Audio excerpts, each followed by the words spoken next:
than that. I mean, honestly. I'm awake. I'm awake. I'm here. I'm here for it. Welcome. Thanks. So today, I think we're going to have a slightly more intimate discussion about just the absolute explosion of esports and the evolution of specifically the Activision and Blizzard games and Overwatch League, the launch of that this year, that have just absolutely propelled esports into the mainstream and I think really transcended a lot of people's expectations in a short period of time.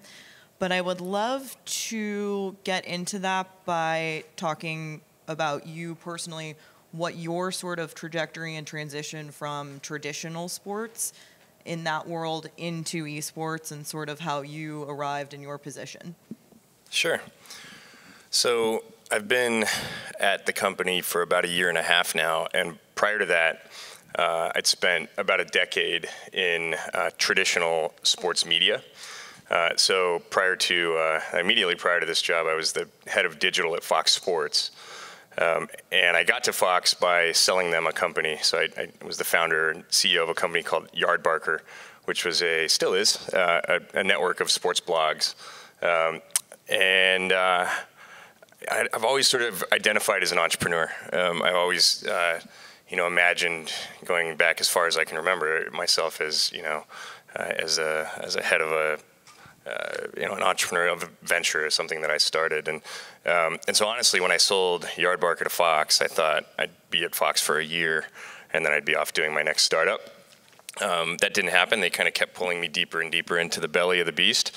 And I enjoyed that because, at the time, and I think it's still true, but especially at the time, broadcast media was having a sort of crossroads moment where it needed to decide as an industry whether to double down on the path it was on, which if you think about it, the cable business model is like the greatest business model in the history of the world. You get paid by your distributors per subscriber, whether those subscribers ever watch your content or not.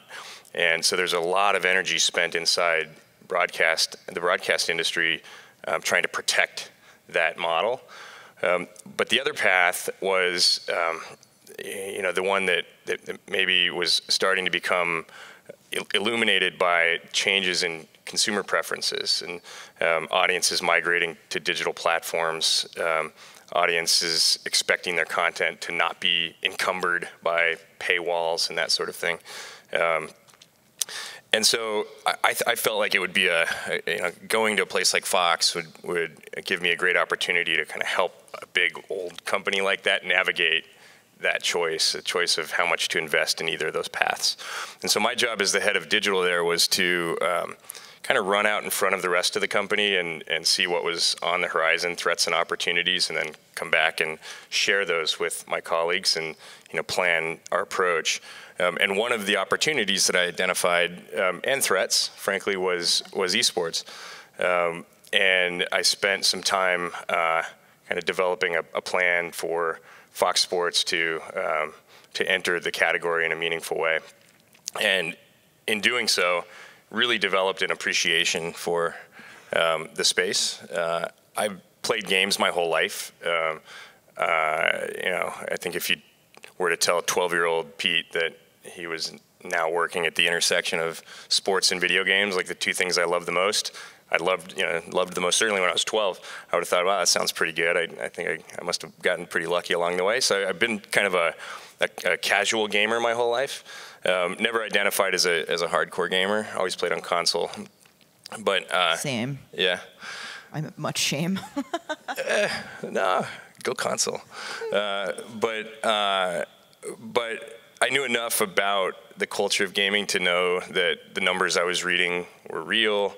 The opportunities that I was seeing were real, but also that a lot of the kind of disciplined, sort of work to kind of build structure around sports leagues hadn't been applied to the world of esports yet, and so it just seemed like an awesome opportunity. And so when I met the folks at Activision Blizzard who were looking for someone with a traditional sports media, entrepreneurial tech background. It just seemed like a great fit. So that was a year and a half ago, and lots happened since then. Yeah, and I think that one of the things we'll see in the panel as we sort of delve into what makes a sport professional is that naturally juxtapositioning the traditional sports leagues with the rise and sort of future domination of esports makes sense, I think, to both of us personally, given our backgrounds. But as we build out the industry, you're going to see a lot of similarities between the two. So I think we can.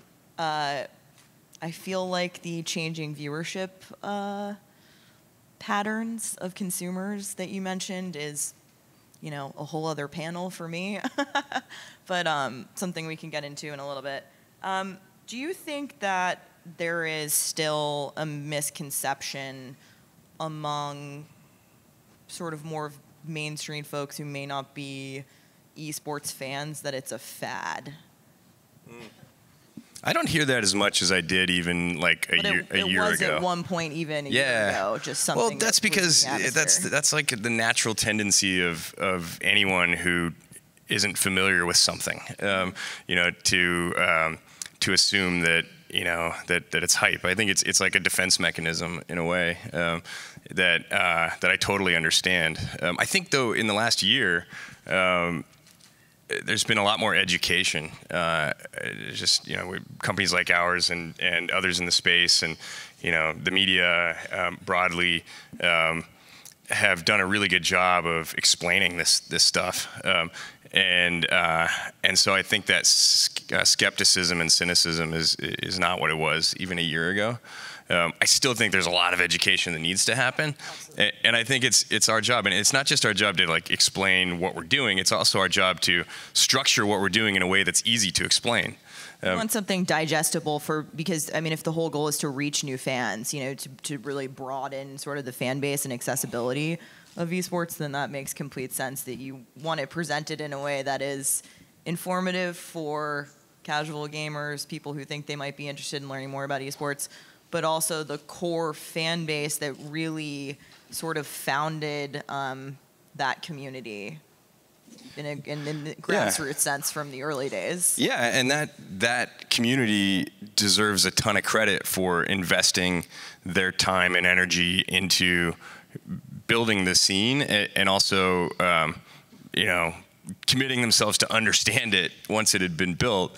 And I think that there's always going to be kind of a tier of fans who want to go really, really deep to understand all the nuances of you know, the competitive scene and the teams and the game itself. But I think, you know, we're missing a big opportunity if that's the only community we speak to.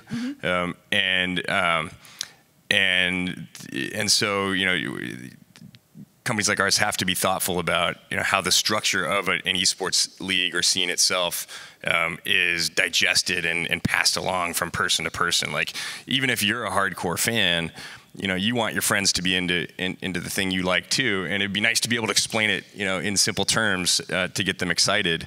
And if you think about kind of where esports came from, you know, this sort of bottom-up, grassroots, community-driven, organic, massive, but really pretty unstructured world of esports has always been pretty hard to understand and explain. And I always think, you know, in terms of traditional sports analogies, and you know, esports like of the past decade reminded me of something like boxing, which is the cultish almost. Not only certainly the group of fans that hyper informed of, who really go out of their way to educate themselves about what's happening in the world of boxing. But also, if you think about boxing, like, part of the reason boxing's so hard to understand is that there are a lot of different circuits, there are a lot of different belts. Anybody can be a fighter, anybody can be a trainer, anybody can be a promoter, anyone can stand up a belt and say this matters, but there's not a clear sense, unless you're, you know, hardcore, there's not a clear sense of like how the belts rank against each other, and like, you know, does one ladder to another, like what matters in boxing. It's really hard to figure it out, actually. And I think it's similar, it has been similar in esports. It's similar, and that leaves people on the sidelines. It leaves like fans on the sidelines who would otherwise be drawn to the scene, but say, I don't have time. And it leaves investors on the sideline who, not just financial investors, although them too, but brands, media partners, anyone who's considering making a bet on the scene because they don't trust themselves. They're like, I don't know if I'm putting my money in the right place or if I'm putting my attention in the right place. Is this thing that I'm betting on even going to be around in 2 years? So it seems like it's made a really marked shift from looking inward as a community to really looking more outward, like super progressive in finding and collecting new fans who are going to be equally passionate, but perhaps not as informed as. Well, no, I wouldn't go that far. Maybe. I wouldn't go so far as to say they won't be as informed. I think the goal is not to more previous knowledge anyway. So newer. Okay. Yeah, they're new to the scene, and so they may not know the history. They can, go deep and learn the history if they want. But I think the idea is like, let's make it easier for people to figure it all out. And that's really one of the hallmarks of like the greatest traditional sports, I think. Like it's pretty easy to understand how an NFL season works. It's pretty easy to understand that the winner of the Super Bowl is the best in the world. These things are taken for granted, but a lot of work went into designing the structures of traditional leagues to make them, easy to wrap your head around and partner with. So it seems like to sort of encapsulate what we're talking about, the foundations of esports, the cornerstones of that culture in the community, is really the establishment of an ecosystem. And you think that's something that's super, super integral to the success of esports. It's really the attitudes, the commitment, the fandom, everything surrounding it. That seems to be something that's really pushed esports to the next level in the last couple of years. I think we have a long way to go, but I do think that's a good bet. I think a good bet for anyone designing an esports program today would be to do it in a way that empowers, enables, incentivizes other groups to invest along with you as a publisher or you as a tournament operator. Like if you think about the Overwatch League, so for those who don't know, we launched a league in January around our game Overwatch. It's the first city-based esports league in history, and it's the first esports league with permanent franchise slots. And the first global sports It's also the first global sports league, right? Because not only in esports, but in any sport, there's no sport that I can think of or no league that I can think of where, Shanghai plays Dallas in the regular season. That just hasn't been a thing. And it's partly because, the only really global game, soccer, isn't organized as a single league, and every other league doesn't have a global game. The NBA and the NFL would love to have franchises in Shanghai, but they can't because their game's not global. There are those of us that sort of take a moment to question terms like the World Series. When I lived in England, I used to get a little fired up about that. Well, no. Other people would get fired up about it. Baseball. That's the one with the World Series. Congratulations, Americans. World champions of football. So Overwatch is far beyond that. So think about Overwatch. So we stood up a league in a year or so.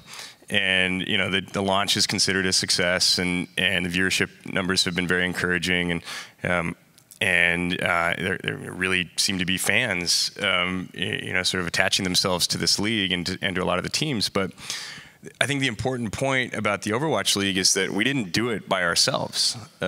We did it in partnership with 12 franchise owners who made real investments, both financial and in terms of focus of their organizations and just commitment.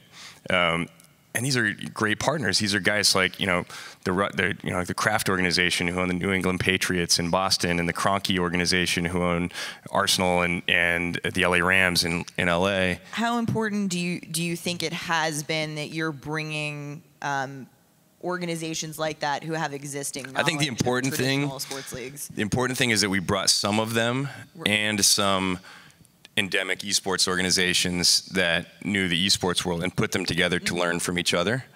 But the combination of partners that we brought to the table, like, they invested as much as we did in bringing this thing to life. And then when you include the brand partners that launched with us, so we launched with HP and Intel and T-Mobile and Mondelez, a big sweets holding company, and Toyota. Like, those are Sour Patch Kids. Well, that's Mondelez. Yeah, Sour Patch Kids is the brand. But each of those organizations committed not just financially, but focus and time and executive energy on making this league successful. And so when you ask about the ecosystem, I do think it's important. I think it can't just be one organization trying to build awareness and relevance and revenue. You have to be thoughtful about building the incentives so that you can bring a bunch of partners together to do it as a group. That's what makes leagues like the NBA work so well. Think about how much Nike did for the NBA when it attached itself to Michael Jordan. That commitment by Nike to the player and by extension to the league has a lot to do with why the NBA is doing well. Makes complete sense. And I think as a product, Overwatch League speaks to me a little bit in that way that the ecosystem has formed in and around it with the NBA. I think basketball has always had a sort of DNA that's cultural, that's woven incredibly deep into the league, into fans and players, whether it's sneaker culture, it's video games, it's sort of a social awareness, a progressive, young, very, very active on social media. So like that fan of the NBA really stands out to me in a way that it seems like Overwatch League fans have just absolutely latched on to the product. What would you say has been one of the most surprising things that you've seen about in such a short period since launch? I mean, you have a rabid fan base. Yeah, so the way we launched the league, it's a city-based league, so there's 12 franchises that are associated with 12 cities around the world. But for this season, the teams aren't playing in their city. They're all playing in Burbank in Los Angeles. And in other words, like the big idea, or one of the big ideas that we brought to the table with the Overwatch League was this kind of city-based, hey, you're going to unlock fans because you're going to be in local markets, speaking to fans as a local entity. You're going to bring people to your events. You're going to build community at the local level. That's going to unlock a whole lot of fans who may not pay attention to Overwatch as an esport otherwise. And if you think about it, like we haven't gotten there yet. Like it hasn't happened. Like what we actually launched in January was not the thing that it was not the thing that we're doing. Like it was part of what we're doing, but that just the beginning. It's even like it's like warm-ups. Like we're not in our local markets yet. And so the thing that surprised me was that despite that, there's still a bunch of local fans. Like there's still fans popping up. And I mean, you walk down around the halls even here at South by, and there's a lot of Houston Outlaws jerseys and backpacks. And they're giving some away, and I'm sure that contributes to it. But we see it in the viewership numbers. We see spikes around the areas where we, the cities where we have teams during their games. We see viewing parties popping up with hundreds or thousands of people getting together to watch their team play on a stream in a venue, even though the team's not physically there. I've seen some just wild New York Excelsior things that blow my mind. Little like pop-up viewing parties. Yeah, it's absolutely outstanding. It's so cool. And then there's the spontaneous stuff. Like there was a Kotaku article. I wish I could have been there because it was like, I think of it as like the birth of local esports. But there was a piece on a bartender that put an Overwatch preseason match in December up on the big screen at the bar at a bar in San Francisco, and most of the people in the bar didn't know exactly what they were looking at. You know, they knew they were watching San Francisco play LA, and they knew that they were supposed to care about that. And I think over the course of the match, they started to figure out a little more about what they were watching. Like, when was San Francisco doing something good? When were they, you know, losing momentum? And then by the end of the match, the whole bar broke out in a "Beat LA" chant.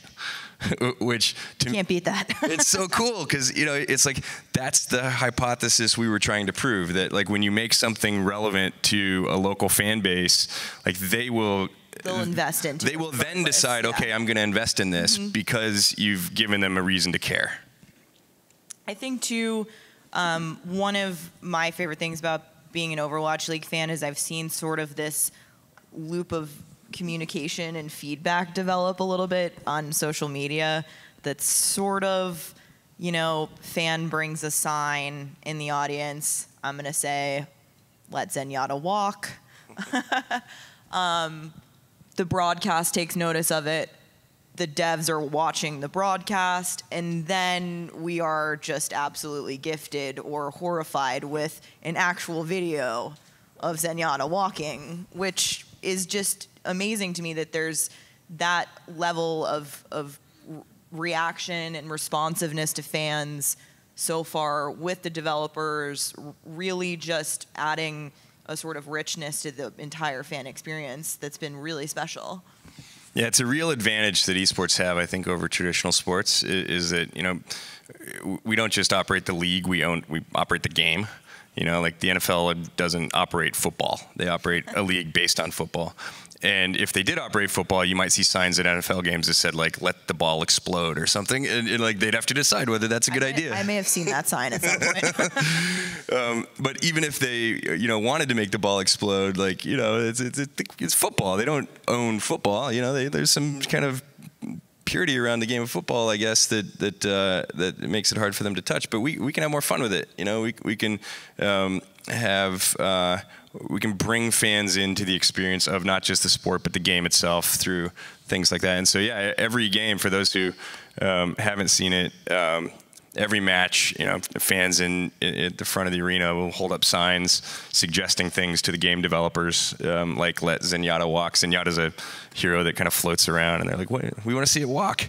And so then it was actually really terrifying. Literally the next day. There's a reason that they didn't let him make him walk in the first place. Make Zenyatta not walk. Yeah, he floats. He's cool.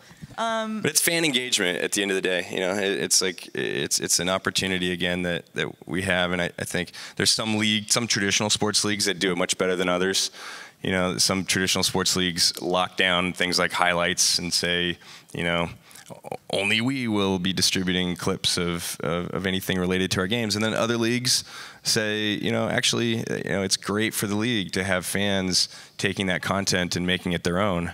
You know, I think the idea of kind of bringing input into the game from fans is just taking that attitude to another level. Yeah, I think it's been really fantastic. We've talked a little bit about the regional fan bases. There are hypothetically some plans to expand Overwatch League over the next couple of years, as you mentioned. How do you see those regional fan bases developing as the league expands? Sort of what's on the horizon there for you in an ideal situation? Yeah. Well, so right now we have 12 teams, 9 in North America, 2 in Asia, and 1 in the UK. And we've announced that we plan to expand this year. We haven't announced a number of expansion teams, but I will say we want to balance the league. We want to use this year's expansion process to balance the league a little more geographically. Yeah. So you know, right now we're very proud that we're the first global sports league, but you know, we're still pretty densely concentrated in North America. Mm-hmm. So we'd like to have more teams in Europe, more teams in Asia.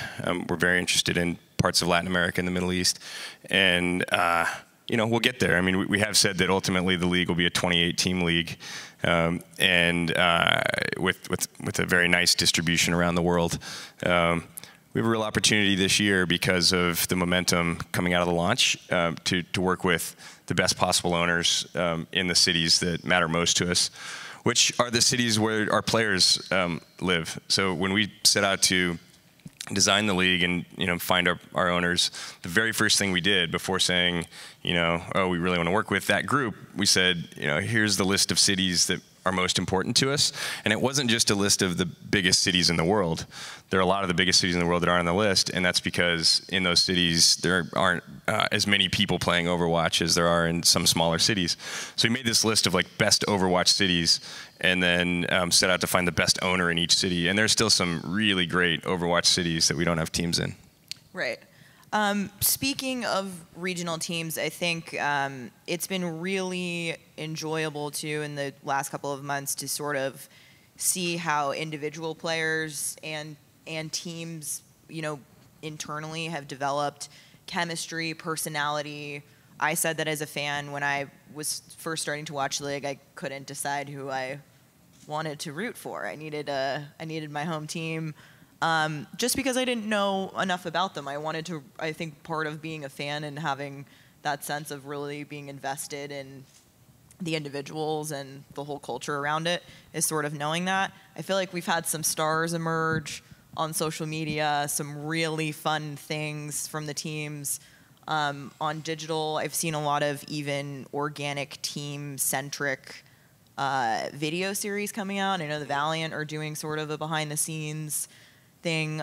You currently have one of your casters living in a treehouse after a lost bet. True. It's true. He seems like he's having a great time. Treehouses are awesome. Like, who wouldn't want to live in a treehouse? Can't really go wrong there.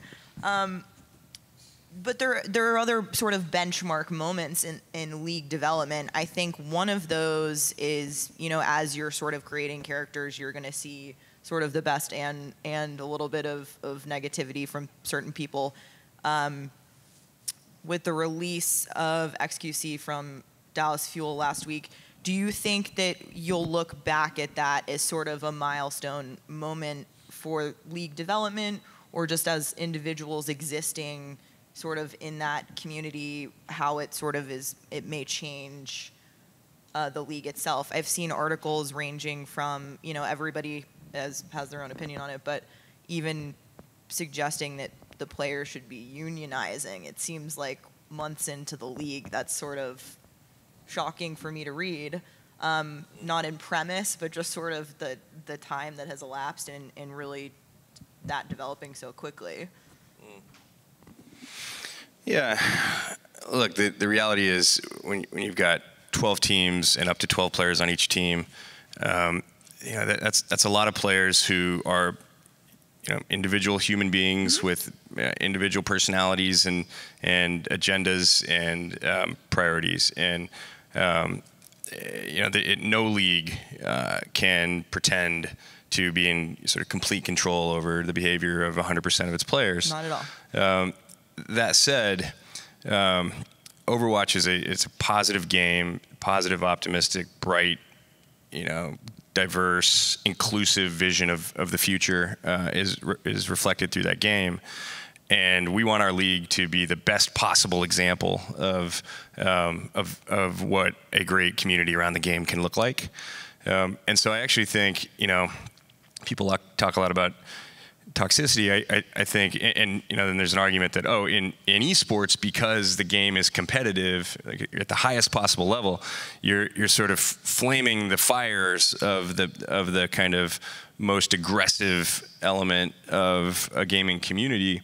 And I don't quite see it that way. Like I actually think at the highest level in eSports, a league like ours has an opportunity to show in a really bright light an example of what the community needs to be, and that it's our job to tell the right stories to set those exampons, and to correct behavior when we see the wrong examples.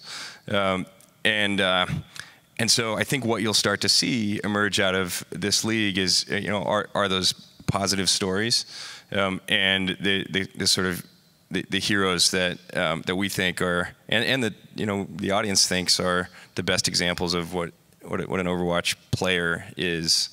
Yeah, there was a lot to your question, though. I think I answered about a third of it. No, I think it makes complete sense.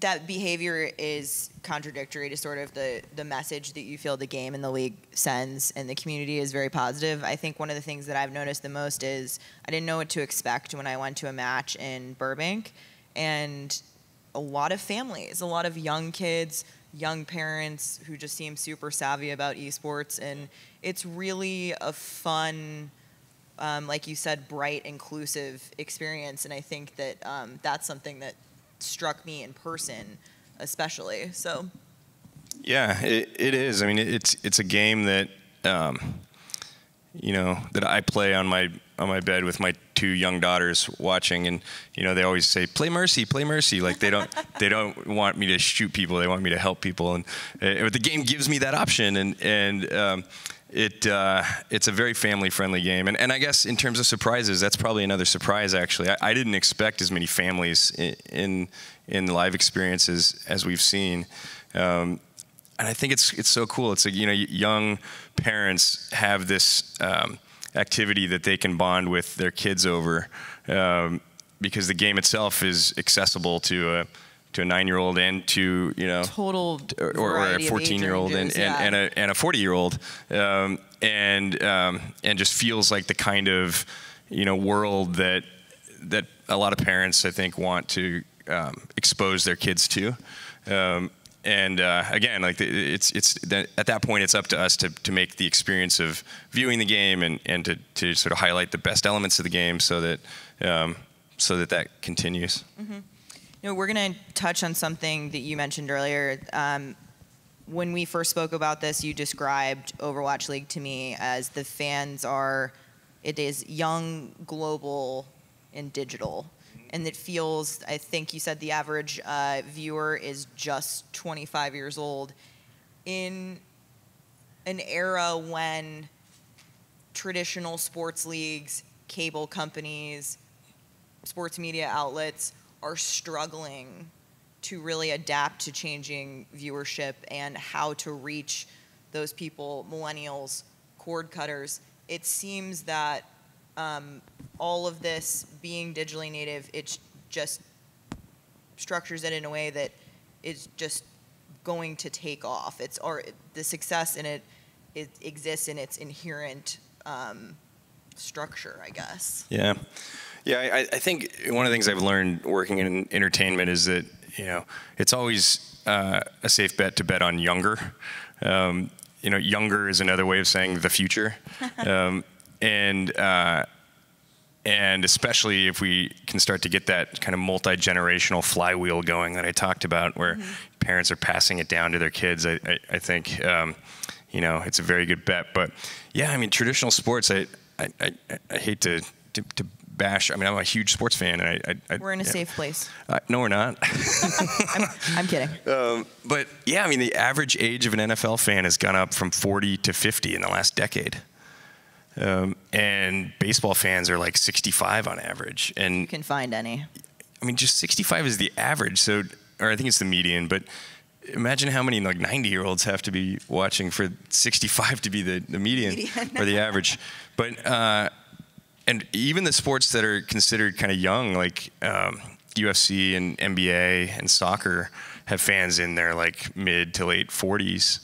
And I think it's partly in some cases, it's like baseball's a very slow game, and it's easy to sort of see why that might not appeal to a young audience that has grown up with very fast-paced entertainment. But I don't think there's anything about like basketball or UFC that's inherently not interesting to young people necessarily. I think part of the reason that the averages are so high is that all of those sports, every traditional sport that we talk about as an important one, is on TV. And young people don't watch TV. And so these things are, have to be considered together. And eSports has and just take Overwatch League, has a very young audience by comparison, like half the age of the NFL on average. And it's partly because the content appeals to that audience, and it's partly because it's the game that they're playing, but it's also partly because of how accessible the content is. I mean, the content is on every device. You don't have to pay for it. You don't have to jump through subscription hoops, and that, I think, is an expectation. That sort of platform ubiquity is an expectation that young people have that traditional sports aren't really responding to.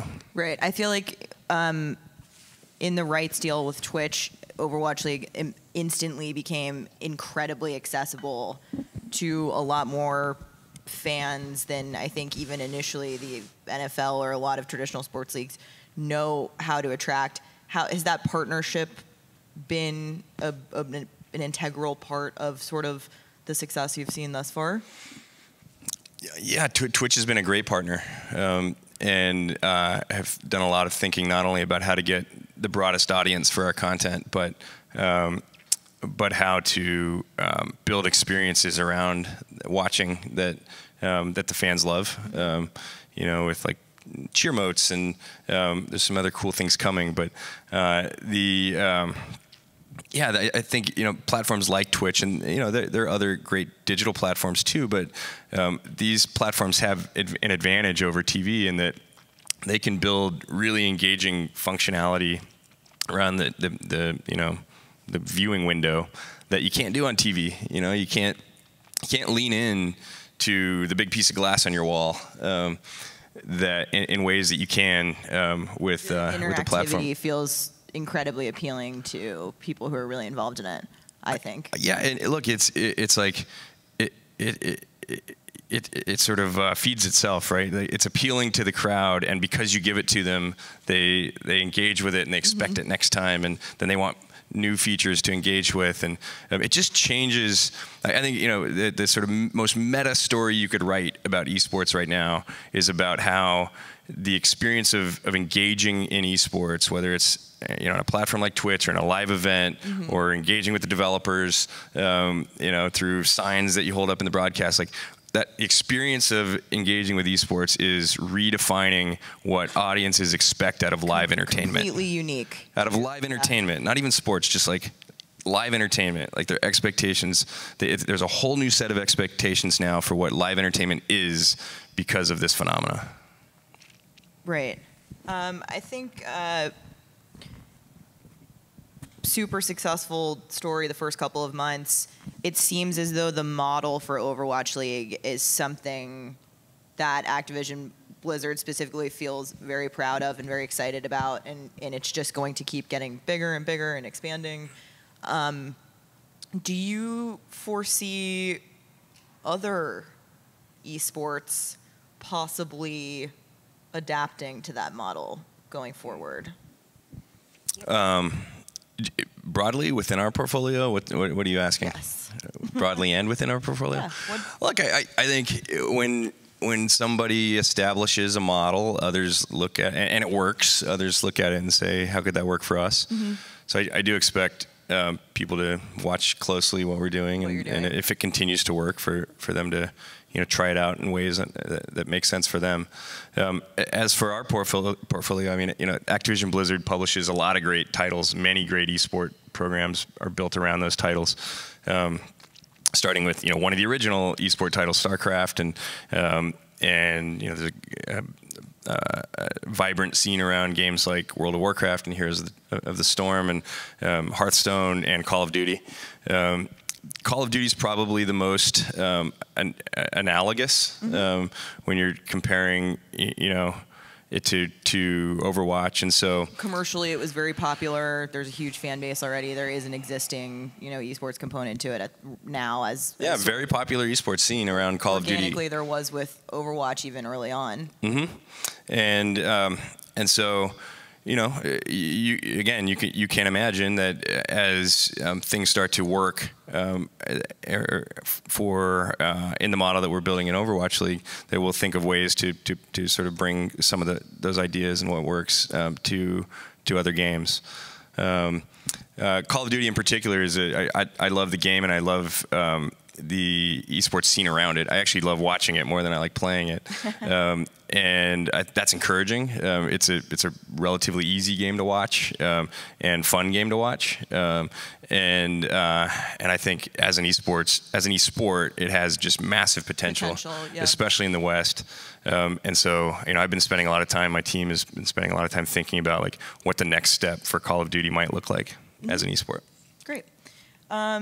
I think another thing that sort of stood out to me from a production standpoint. I come from a TV background, so I'm incredibly sort of enamored with the way that a lot of the complementary programming for Overwatch League has developed. So you guys are doing Watch Point. Like I mentioned, that there's a lot of sort of team activity. They're doing their own branded series on social media.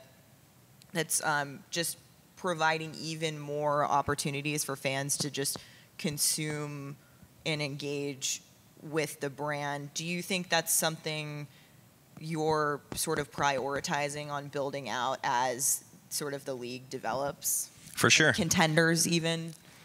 Yeah, so it's a good point. So we talk a lot about Overwatch League. Really, there's a lot around Overwatch League that you have to also talk about when you talk about like what makes it work. One is are the tiers of competition below the league itself that ladder players up to the top. We spend a lot of time recently sort of, it feels like presenting that in a more forward-facing manner, as tied to the league. Yeah, exactly. Yeah, like we want an audience at that level, and then we want commitment and intrigue and interest in the players that come from that level to carry through to the league. We think that is a big opportunity. And then with things like Watch Point, so we do a studio show twice a week about the Overwatch League. We do a look ahead and a look back episode around each week's action, and it's great. It's it looks maybe something like Inside the NBA or a football studio show. It's very well produced, high quality content. I'd put it up there. The production value is tremendous. Cool. Yeah, it's awesome. So enjoyable to watch. I think it looks at least as good as anything on ESPN, frankly. Shots fired. And really the value of that, it's one, just kind of keeping the drumbeat going throughout the week when there's not action, but also like building storylines, building players, building heroes, building household names. Well, it feels like the talent too are really engaged in sort of driving that community and their brands within sort of the league itself has been really cool. So we got the 15-minute flash. I think that means we have to ask people to ask us questions, or we get to decide. Okay. I have some questions that I can wrap up pretty quickly, sort of about the future, about a little bit of money, and then if we would like to open the floor to questions, that would be awesome. So cool. I'll be brief. In January, Morgan Stanley. A report from Morgan Stanley estimated that esports will be a $1.5 billion industry by 2020. Just very short time, less than 2 years away. They had previously reported prior to the launch of Overwatch League that with a 36-team expansion, so whether that figure is accurate or not, that's sort of what they were going off of, in a very strong market, that Overwatch League could generate up to $720 billion in revenue, which would you might want to check that number. That's in 2020. No, this is separate. So this is 2020 was the article that came out. In January as a whole, the esports industry is 1.5 billion. The 720 million number was million. You said billion. I said billion. You said billion. Sorry, got excited. Maybe I would maybe like it to be a billion, and then I'll get involved, buy my Powerball tickets. I apologize, $720 million, which would put it in the same realm as properties like the WWE, even probably ahead of what I read was Major League Soccer's revenue, which to me is just an astounding number. Do you think that the league's performance thus far indicates that it has that level of potential and the ambition to just keep on driving it to that point of financial success?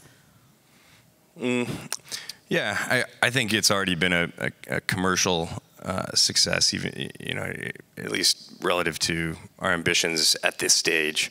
I think I see a ton of upside commercially because of that ecosystem I mentioned before. I think partners are really starting to pay attention and become very interested in what we're doing, and we know we can bring a lot of value to those partnerships. I won't comment on specific numbers or timelines, but I will say we're very encouraged by where we are today, and so are our owners. I think they again, they made a real investment to be part of this league a year ago, took a big risk to be part of it before we launched. Really all they saw was a PowerPoint presentation and a financial model and a lot of really committed looking people. And I think at this point, if you polled them, I think they'd say that they feel very good about their investment. People feel incredibly confident in the product. Just very, confident in their investment, and that's an important hurdle for us. If we can keep them happy, if we can keep franchise values increasing, keep expanding the league with great owners, and attracting great brand partners and media partners, then I don't see any reason why this league, from a commercial perspective, can't be one of the most successful among all the sports leagues out there. Great, wonderful. Anybody have any questions they would like to come up to the center of the room? Come on down. Okay, I usually do these questions off the cuff, but I wrote this one down because it seemed like it would be quite important. So as the industry develops, more resources are going to be needed to be dumped into the advertisement and marketing. How do big brands such as yours and South by Southwest balance the two and respect key influencers such as local celebrities or live stream partners? So if I just want to make sure I understand. So how do we balance It's kind of like more of a question based on talent acquisition and having a source of media training for esports athletes or key influencers in the IRL sections or wherever brands can go for the influencer marketing section. Okay. So, look, I think there's a lot in there. I think I'll pick a couple of the things you asked about. So I think in terms of media training for our players and sort of working closely with influencers, I think that esports is unique in that so many of these players and personalities in the league have come out of a world where the fact that they haven't been media trained is sort of part of their appeal, and the fact that they engage so directly and authentically and and openly with fans is part of what makes them have fans. On the other hand, the league has goals and priorities, and we want to make sure that, to the point I made earlier, that we're kind of representing the best of the community whenever we can. And so that's a balancing act that we're constantly thinking about. I will say that it's important to me and everybody at the league to make sure that the players don't lose that kind of that realness that attracts a lot of fans to them in the first place, because we know it benefits us. Do you have a comment on the matter? I was listening to, I think another part of your question was sort of developing the sort of almost native advertising, like the community support with streamers and talent acquisition.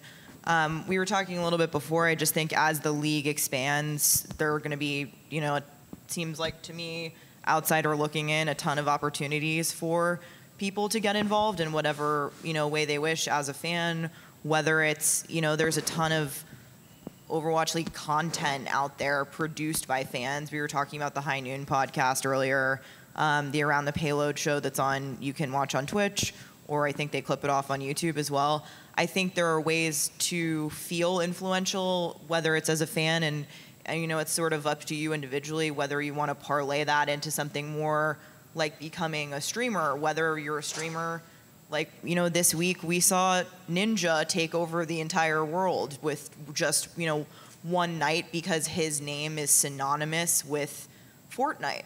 And so I think there are people like that. There are ways to be involved in something, whether it's professionally or, you know, passionately, and sort of exploring how that evolves in the next couple of years will certainly be interesting. True competition. Yes. All right, thank you.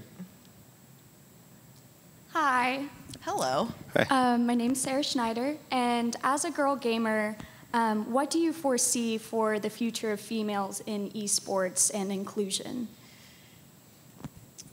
You just look like you want to answer that. I'll quickly say that I can't wait to see more female professional players coming into scenes like Overwatch.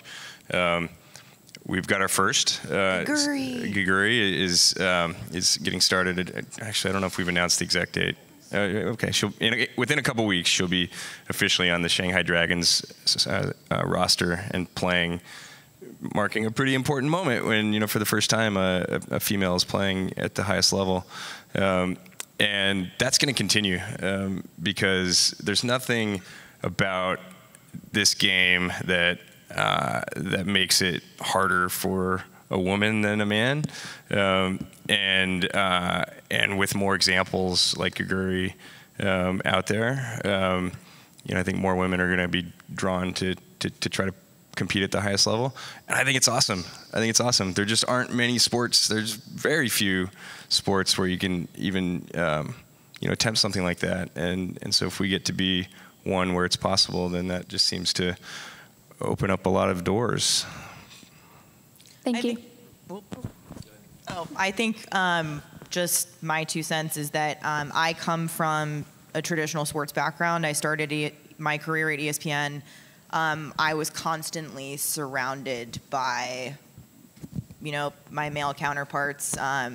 Most of my managers and my mentors and people higher up in the company have always been male. But I think there are a lot of women in gaming behind the scenes and behind the scenes in sports. I was a producer. Our NBA coverage at ESPN is almost entirely produced by women, which is something that I don't think people understand, and that's something that I think struck me when I started to learn about Overwatch. Is there are plenty of women involved at Activision Blizzard in general, I think, but sort of just because you're not competing in the game doesn't mean that you're not involved. I'm a gamer. I am a woman. I do not feel like I am at any sort of disadvantage contributing to that community just because I'm female. The fact that I'm here answering this question and you're here asking it is just super important that that dialogue is happening, and I think that's what matters. Thank you. Obviously, with the esports works around the popularity of the game. Obviously, it needs a big fan base for it to work. But if a new game comes out that is more popular than that, even one released by Blizzard and Activision, I mean, would the plan be to transition from doing Overwatch Leagues to something else, or would you put them side by side? And what would be the plan around that if the fan base does move? So no, the plan would not be to like try to move the teams and players from Overwatch to some other game. When our owners bought franchises, they bought permanent franchises in a league built on Overwatch, the game, Overwatch the franchise, meaning that, you know, Overwatch itself may change. Okay. I don't. The big plan is try and keep Overwatch. Yeah, I mean, I don't know that, you know, the way that people will be playing Overwatch, and I don't know how people will be playing Overwatch in 50 years, but the bet is that they will be playing Overwatch in 50 years, and that, frankly, this league will help with that longevity story in the same way that other leagues do for their games. You know, I think basketball would be a lot less relevant without the NBA, and so like a league and a competitive scene around a game can really help extend its relevance. Yeah, I still remember playing like Counter-Strike when I was in high school. So games can obviously stick around. It's Still a relevant game. I mean, if you think about it, like the landscape of real esport titles hasn't changed that much. Like a couple have come into the scene, but not many have gone out. And there's a lot of games that probably could have esports scenes around them. Like it takes a lot to kind of find the sweet spot of what makes a game a good esport. And once you found it, like it can stick around for a long time. And that'd be the second part of my question is, do you think there's a limited capacity to the number of games we could have in esports leagues, or could that? I think there's probably a limited capacity to the number that get kind of the massive investment and kind of partner and kind of ecosystem investment. But I don't think there's a limit to the number that can be played competitively, you know, in championship type tournaments any more than you could say that about traditional sports, you know.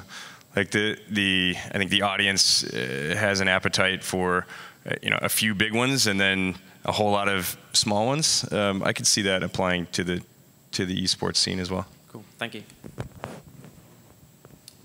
Hi, I just had a quick question. Going back to Call of Duty esports, do you think that it's sustainable for Call of Duty to continue playing their tournaments on a new game every year? Because that's sort of what separates Call of Duty from other esports, in that it's a different game every year. And do you think that's sustainable? Yeah. No, it's a good question and a good debate. I'll tell you that there are arguments on both sides of the debate that are good arguments. You know, and I'm not going to get into the debate now or tell you which side I fall on, but I will say that it's a priority for us as a company to align on our perspective on exactly that question, like this year. And do you think console esports in general are going anywhere? I hope so. Well, yeah, I don't see any reason why not. I think. You know, I think PC gaming has some advantages over console gaming from a kind of spectator experience perspective, but console gaming has some advantages over PC gaming in like mass marketing and you know, retail kind of co-marketing and just sort of building the game into something that is, you know, ubiquitous within a culture. So I think there's absolutely an opportunity to build a big console esports scene, and I would point to Call of Duty as a good example of that. We need to wrap it up. Okay. Unfortunately, I'm sorry we didn't get to the last question. We're fresh out of time. Thank you, Pete. This was fantastic, and I feel much more educated. Thank you, everybody, for coming. I hope you have a lovely Saturday, and thank you, South by Southwest, for having us.